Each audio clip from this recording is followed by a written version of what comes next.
I went to a clinic in Kamaredi that offers healthcare exclusively to female and male sex workers. This centre is part of Lepra's targeted intervention programme, which identifies the people most at risk from HIV/AIDS and forms projects to help them.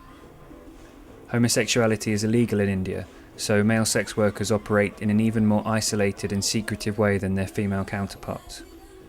This centre offers them the chance to form a community, and through that community, spread the education on the prevention of HIV/AIDS.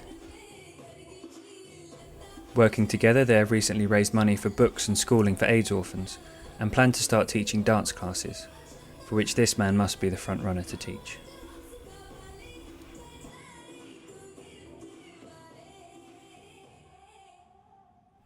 In Bhubaneswar, I visited an HIV/AIDS targeted intervention project for intravenous drug users. Outreach workers run monthly focus groups giving education on safe sex, needle sharing and overdose management, as well as distributing condoms, sterilised needles and substitute drugs among the group. By providing substitute drugs, they can wean users off the mixtures of tranquilizers and painkillers they would otherwise be taking, in a controlled way, gradually reducing the amount and helping them get clean.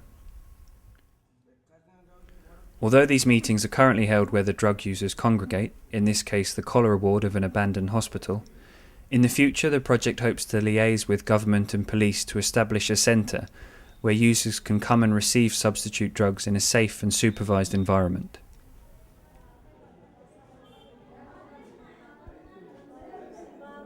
Throughout its projects, Lepra offers pre- and post-test counselling to potential HIV/AIDS patients.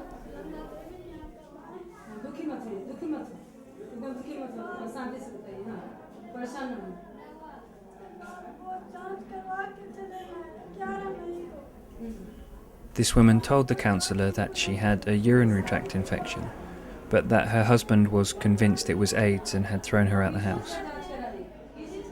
The counsellor arranged for an HIV test to put her mind at ease and assured the woman she would visit her house herself to counsel her husband on the realities of HIV.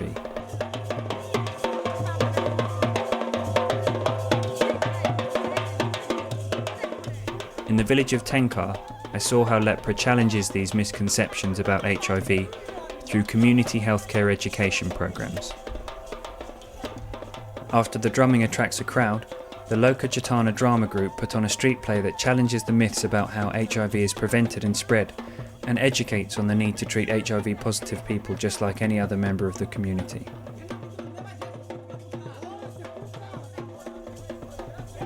Events like these are just one of the ways in which awareness is raised. Another is the Information, Education and Communication, or IEC van. The pictures and text give basic information on how to spot symptoms of various diseases, how to prevent disease, and how to get treatment. Equipped with speakers and an LCD screen, the van can also advertise forthcoming events and show educational films.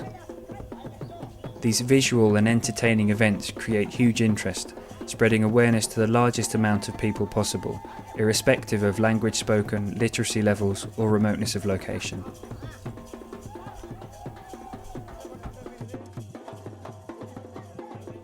Lepra also offers vocational training to those forced out of work through illness. This group of HIV-positive women didn't have any source of income, and frequent spells of illness meant they were considered too unreliable to be given work. The centre organised handicraft training from members of a local fashion school. With the structural support of Lepra's Sriesu project, they then formed a small manufacturing business. Sriesu brought them raw material to get started and created links with the market, exhibitions and distributors. As they progress, they will qualify for a government loan to expand their business and become a financially independent organisation.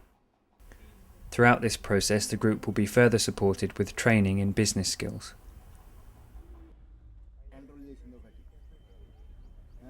In the village of Gudpala, I saw one of Lepra's village health committees. The committee structure of presidents, secretaries and general members was put in place by Lepra. Then, with the committee formed, the villagers were left to decide their own agenda. 4 years ago, the village was the most malaria endemic of the region. When the committee was established, their first objective was to tackle this problem. Lepra supplied them with mosquito nets and the education on how to use them, as well as gambusha fish, which eat mosquito larvae. They are now the least malaria endemic village of the region, with no cases reported this year. The committee structure gives every villager the chance to be listened to and to make changes in their community.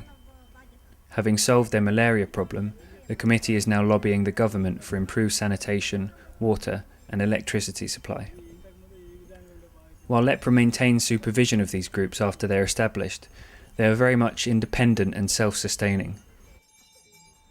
This way of working means that Lepra can always be looking for the next group of people in need of treatment, care and support.